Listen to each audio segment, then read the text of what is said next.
Hello, whisperers. Welcome to the channel. If you enjoy tonight's tale, don't forget to like, subscribe, and share. It helps more than you know. Now, dim the lights, and let's begin tonight's story.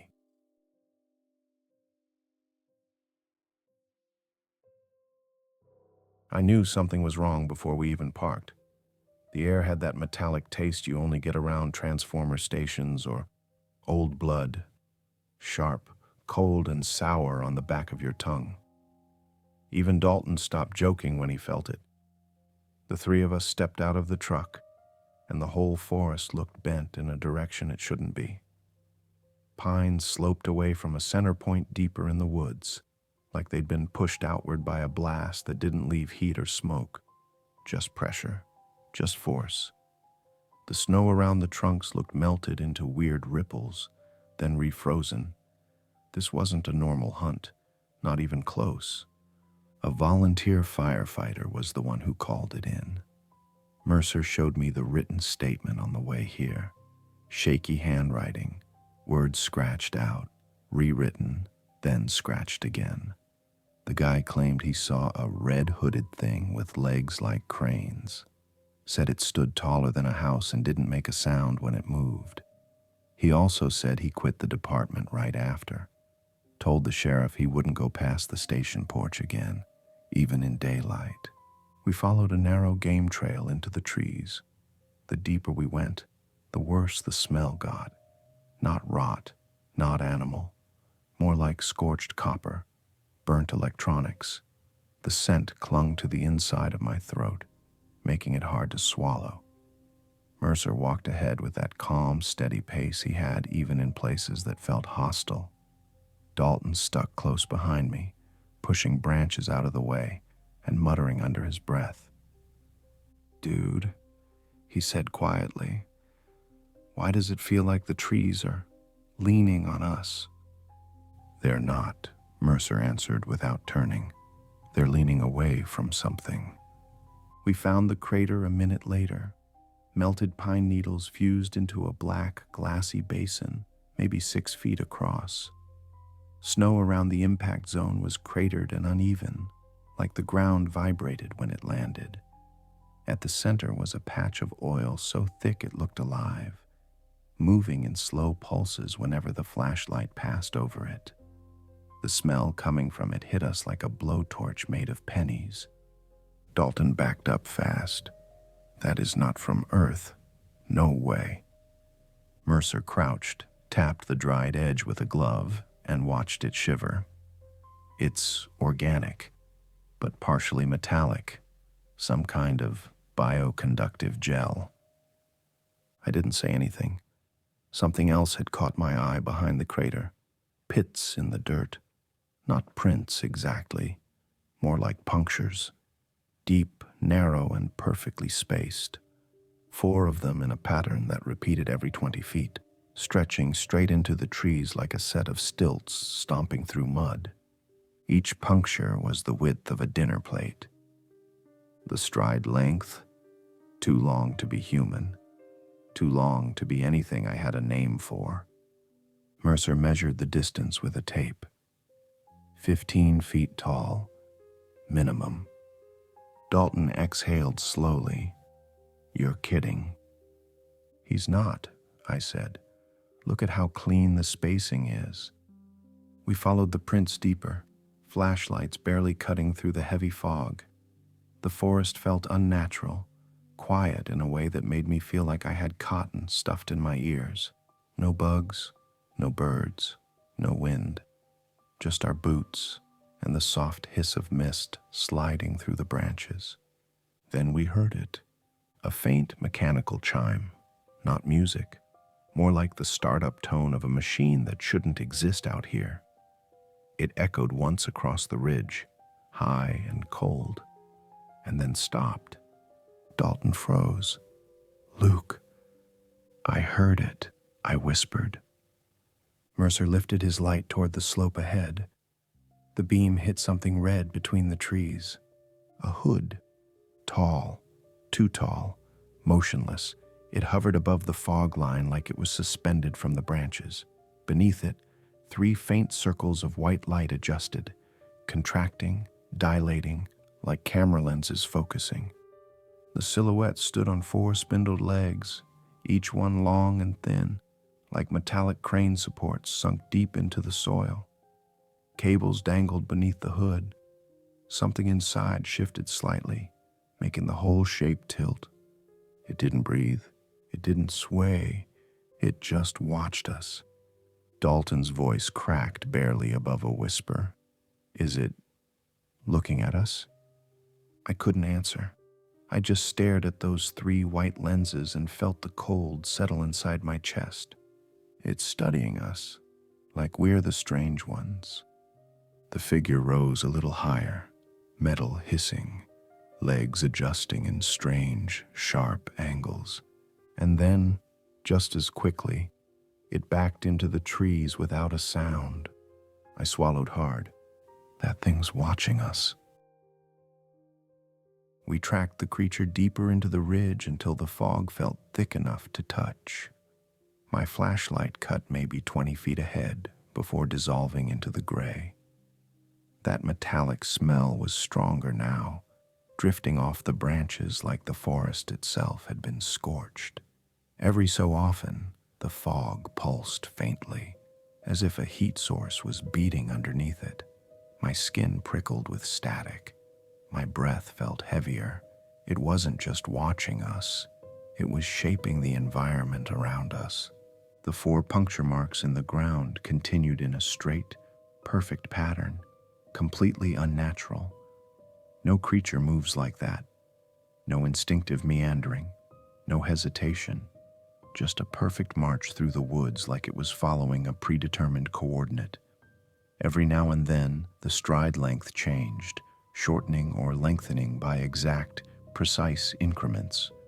Mercer took photos of each strange shift, brow furrowed, trying to solve a puzzle that didn't belong in nature. Dalton whispered, "It's like watching God walk on stilts." "Not helping," I murmured. We reached an old firebreak trail, wide, open, and dead quiet. Halfway through it, something clicked above us, a soft, metallic snap, like a hinge resetting. We all froze. The fog parted for a second, and the red hood shape appeared 30 feet away, suspended above the path, motionless, perfectly still. Then its 3 glowing lenses brightened one at a time, left, right, center, like an old camera calibrating. It felt clinical, dispassionate, like we were test subjects, not threats. Dalton raised his rifle on instinct. Mercer lowered his voice. "Don't provoke." Dalton fired a single round. The bullet sparked off the creature's leg plating and ricocheted into the trees with a sharp ping. That's when the monster reacted, not with pain, not with fear, but with a sound that froze every bone in my body. A warped alarm tone, deep and fractured, rolled through the forest in waves. My teeth buzzed. My flashlight dimmed and flickered. The static in the air became a full-body hum that crawled under my skin. The creature moved. It didn't run. It didn't rush. It snapped forward in a single unnatural burst, like someone folding a steel crane arm in fast motion. One instant, it was 30 feet away. The next, it hung 10 feet in front of us, legs splayed, hood tilted downward. The fog boiled under it. Branches bent from a pressure we couldn't see. The ground trembled. Dalton took a stumbling step back. "Ah, fuck no." "Don't shoot," I hissed. "It adapts." As if hearing me, the creature adjusted its posture. The red hood dipped lower, and the glow inside it shifted, hotter, brighter. The 3 lenses contracted to pinpoints. It was learning how we reacted, calculating the next move in real time. Then it emitted another sound, higher this time. A thin, piercing whine that made my vision blur around the edges. Every flashlight died instantly. The forest went black, except for the faint red glow beneath its hood. I could hear Dalton breathing fast. "I can't see it," he whispered. "You don't want to," Mercer breathed. The creature didn't attack. It backed into the darkness like someone pulling a puppet on wires, legs retracting sequentially, each movement sharper and more coordinated. It was improving its gait, refining itself. We pressed forward, slower now, following the faint scorch marks it left behind. The fog thickened the higher we climbed, clinging to our clothes in cold sheets. After a few minutes, the forest slope ended abruptly at a cliff that dropped into a long gorge. A dead end. Except it wasn't. The creature hung there, suspended over the cliff like a marionette caught mid-step. Its legs dangled over the drop, bending in impossible angles. The hood turned toward me, the 3 lenses pulsing slowly, studying me with detached curiosity. Every instinct screamed at me to look away, to run, to stop breathing, but I couldn't. It knows I'm afraid. It's learning what fear looks like in me. Dalton whispered from behind a tree, "Luke, don't move. Just don't." The creature lowered itself until the hood was inches from my face. Up close, I could see the faint internal glow of something organic pulsing inside, veins or wiring or both, twitching slowly behind layers of metal. The red surface wasn't armor. It was some kind of heat casing, humming softly like a space heater. The lenses widened. It wasn't breathing. It wasn't alive in a way I understood. It simply observed. And then it clicked, loud, sharp, final. The creature snapped backward into the fog and vanished, the sound of its legs folding echoing across the canyon like collapsing scaffolding. I stood there shaking, barely aware of my own breath. Dalton finally stepped up beside me, wide-eyed. "Dude, it had you dead to rights." Mercer stared into the fog with a rigid jaw. "It wasn't going to kill him," he said. "Not yet." I swallowed hard. "What do you mean?" "It's still learning us." Mercer wiped frost from his sleeve. "It'll decide when it's ready." The cold sank deeper into my spine than the winter air ever could. And somewhere far out in the fog, the red hood glowed faintly before disappearing again. We regrouped just after dawn, though the sky barely lightened. Fog clung low and heavy, thick enough to feel on my skin. The forest hadn't gone back to normal during the night. Instead, it felt worse, like the trees were still trying to lean away from something they couldn't see. Every branch, every trunk, had a thin layer of metallic frost on it. Even the snow had a faint red tint near the crater trail. The creature's presence warped the environment like a weak electromagnetic pulse stuck in a constant loop. Mercer spread a map on the hood of the truck. He marked 3 points: the crater, the cliff, and a collapsed strip mine nearby. "That mine is the only place we can trap it," he said. Dalton frowned. "It walked through trees like nothing. You think rock's gonna stop it?" "Not rock," Mercer replied. "Heat." I realized where he was going the second he pointed to the old ventilation shafts on the map. Methane pockets, unstable ones. Enough residual gas trapped down there to light half the hillside if we were stupid enough. "So, what? We're gonna blow the fucker up?" Dalton asked. "Not directly," Mercer corrected.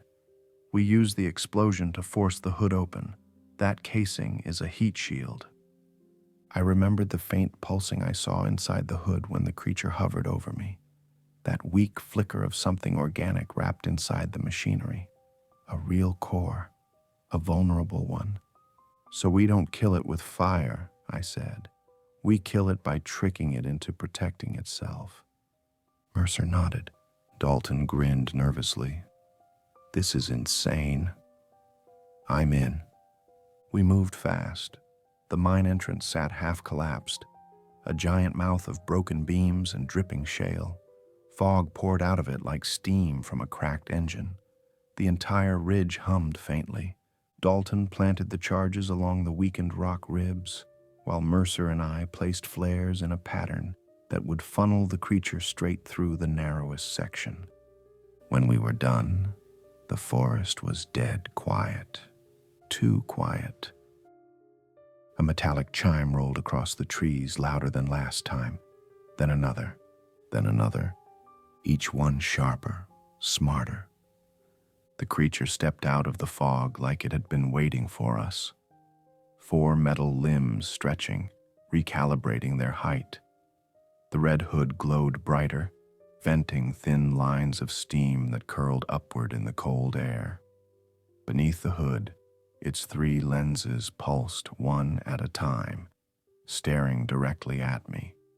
Dalton whispered, "It knows." "Then let it follow me," I said. I stepped into the open. The creature reacted instantly, legs snapping forward in a terrifyingly fast burst.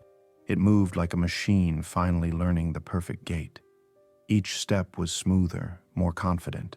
Every cable and joint responded in unison. It wasn't stalking now. It was pursuing. I bolted down the trail into the mouth of the mine. I could feel the air shift behind me, feel the pressure of its enormous weight adjusting to the slope. The sound of its legs striking the earth wasn't footsteps, more like steel rods slamming into concrete. Inside the mine, the methane smell hit hard, thick, chemical, suffocating. My flashlight flickered. Its field was messing with the electronics again. Behind me, the creature entered the shaft. Its red hood scraped the ceiling, peeling layers of rock as it forced its way in. Sparks rained behind it. "Now!" Mercer shouted from somewhere above the ridge. Dalton triggered the first charge. A controlled blast shattered the ceiling behind the monster, pushing a wave of hot air through the shaft. The creature reeled. The hood lifted reflexively, opening its vents wider to shield whatever lay underneath. For the first time, the organic core was exposed. A pale, throbbing mass of tissue, veined and vulnerable. I lifted my rifle. Another charge detonated, flooding the space with heat. The creature tilted violently, cables flaring outward like a nest of black tendrils. I fired into the exposed core. The bullet hit dead center. The creature convulsed, legs splaying in all directions as if its entire structure lost balance. It dropped, smashing through the mine floor. Sparks flashed violently along its limbs. The hood folded and unfolded in frantic spasms like it was trying to self-repair but couldn't. Dalton lit a flare and chucked it across the chamber. The red glow caught the widening crack beneath the creature's body. There was a deep rumble. Then the entire base of the mine gave out. The creature fell into the lower shaft, crashing against steel rails and broken equipment. When the dust settled, it lay toppled on its side. Its legs twitched weakly, then curled inward. The hood dimmed. The lenses darkened one by one. Mercer watched from the ridge, breathing hard. "It's done." Dalton leaned against a support beam. I didn't think that would actually work. I stared down through the clouded opening, heart still hammering. "It shouldn't have," I said. "Nothing about that thing should have worked." We spent the next hour confirming the body, studying the remains and checking for movement. There was none. Whatever intelligence powered the creature had burned out with the core. By the time the extraction truck rolled in, snow had begun falling in lazy spirals through the trees. The air felt normal again. No metallic taste, no hum. Just winter. A courier stepped out, handed me a sealed envelope, and walked off without a word. Dalton made a face. "Already? Dude, I haven't even had breakfast." Mercer folded his arms. Open it. I tore the seal. Inside was a Polaroid, a torn open rail yard under moonlight, boxcars shredded like tin foil, snow blasted in wide arcs, and at the center, a tall, fur-matted silhouette, hunched and massive, arms dragging, head low like a stalking gorilla, but wrong in every possible way. Codename: The Night Ape. Incident location: Wyoming. Status: active.